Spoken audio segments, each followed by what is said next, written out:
আসসালামু আলাইকুম। দুপুর ২টা বেজে ৫৫ মিনিট। আজ মঙ্গলবার। বাংলাদেশ বেতার কক্সবাজার স্থানীয় খবরে স্বাগত জানাচ্ছি জ্যোৎস্না ইয়াসমিন। প্লাস্টিক বর্জ্যমুক্ত হচ্ছে দেশের প্রবাল সমৃদ্ধ একমাত্র দ্বীপ সেন্ট মার্টিন। এখন দ্বীপের দূষণকারী প্লাস্টিক বর্জ্য সংগ্রহের পর পুনর্ব্যবহার করা হচ্ছে। পাশাপাশি দ্বীপে প্লাস্টিক বোতলের পানির পরিবর্তে বিকল্প উপায়ে খাবার পানি নিশ্চিত করার উদ্যোগ নিয়েছে সরকার। এমন উদ্যোগ সফল হলে দ্বীপের সামুদ্রিক জীববৈচিত্র্য রক্ষা পাবে বলে মনে করছেন সংশ্লিষ্টরা। সেন্ট মার্টিনের ৮ বর্গ কিলোমিটার এলাকা জুড়ে দ্বীপের সুরক্ষায় প্লাস্টিক বর্জ্য সংগ্রহের পর যৌথভাবে রিসাইকেলের কাজ করছে শিল্প গ্রুপ রান, আরএফএল ও জাতিসংঘ উন্নয়ন কর্মসূচি ইউএনডিপি। কক্সবাজার জনস্বাস্থ্য প্রকৌশল অধিদপ্তরের সহকারী প্রকৌশলী আবুল মনসুর বলেন, এই প্রকল্পের মধ্য দিয়ে বর্জ্য থেকে বিদ্যুৎ উৎপাদনের দিক থেকে তৃতীয় দেশ হিসেবে তালিকায় স্থান করে নিয়েছে বাংলাদেশ।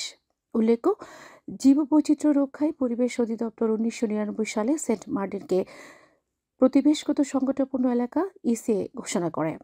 সর্বশেষ ২০২৩ সালের ৪ জানুয়ারি বন্যপ্রাণী সংরক্ষণ ও নিরাপত্তা আইন অনুযায়ী দ্বীপ সংলগ্ন বঙ্গোপসাগরের ১,৭৪৩ বর্গ কিলোমিটার এলাকাকে সংরক্ষিত এলাকা হিসেবে ঘোষণা করে পরিবেশ মন্ত্রণালয়। টেকনাফ রেড ক্রিসেন্ট সোসাইটির উদ্যোগে দুর্যোগ বিষয়ক কর্মশালা অনুষ্ঠিত হয়েছে।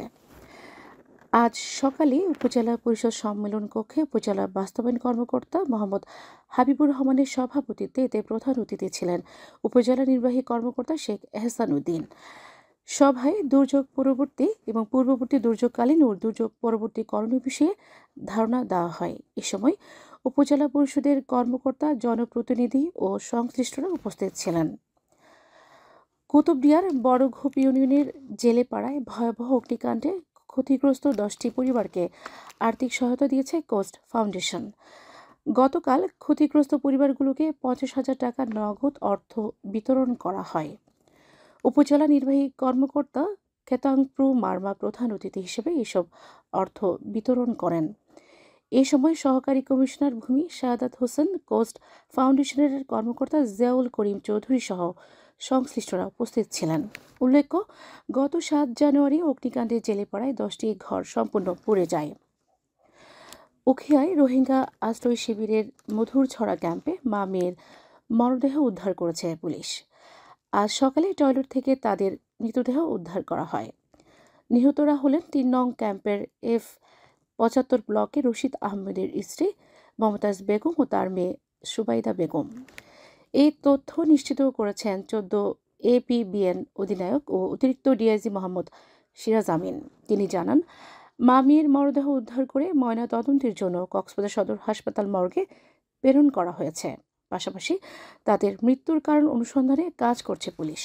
আগামীকাল দুপুর ১২টা পর্যন্ত ২৪ ঘন্টার পূর্বাভাসে বলা হয়েছে, অস্থায়ীভাবে আংশিক মেঘলা আকাশ সহ আবহাওয়া শুষ্ক থাকতে পারে। সেই সাথে শেষ রাত থেকে ভোর পর্যন্ত মাঝারি থেকে ঘন কুয়াশা পড়তে পারে। কক্সবাজার সমুদ্র বন্দরের জন্য কোনো সংকেত নেই।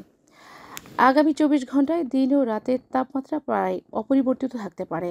আজ সূর্যাস্ত যাবে সন্ধ্যা ৫টা ৩০ মিনিটে, আগামীকাল সূর্যোদয় হবে ভোর ৬টা ৩০ মিনিটে। আজকের সর্বনিম্ন তাপমাত্রা ছিল ১৬.২ ডিগ্রি সেলসিয়াস এবং সর্বোচ্চ তাপমাত্রা ছিল ২৬.৪ ডিগ্রি সেলসিয়াস। এখন জানিয়ে দিচ্ছি বাঁকখালী নদীর মোহনা ও সংলগ্ন এলাকার সামুদ্রিক জোয়ার ভাটার সময়সূচি। আজ জোয়ার শুরু হবে বিকেল ৫টা ৮ মিনিটে, চলবে রাত ১১টা ৬ মিনিট পর্যন্ত। ভাটা শুরু হবে রাত ১১টা ৬ মিনিটে, চলবে আগামীকাল ভোর ৫টা ৫৬ মিনিট পর্যন্ত। পুনরায় জোয়ার শুরু হবে আগামীকাল ভোর ৫টা ৫৬ মিনিটে, চলবে আগামীকাল বেলা ১১টা ২০ মিনিট পর্যন্ত। সবশেষে পর্যটক বার্তা। পর্যটন নগরী কক্সবাজারে আগত ভ্রমণ পিপাসুদের সাগরের পানিতে নামার পূর্বে সাবধানতা অবলম্বন করার জন্য অনুরোধ করা হচ্ছে।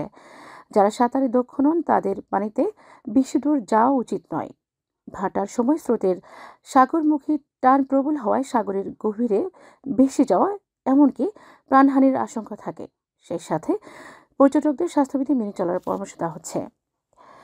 খবর শেষ হলো। আমাদের পরবর্তী খবর প্রচারিত হবে আগামীকাল সকাল ৯টা বেজে ২৫ মিনিটে।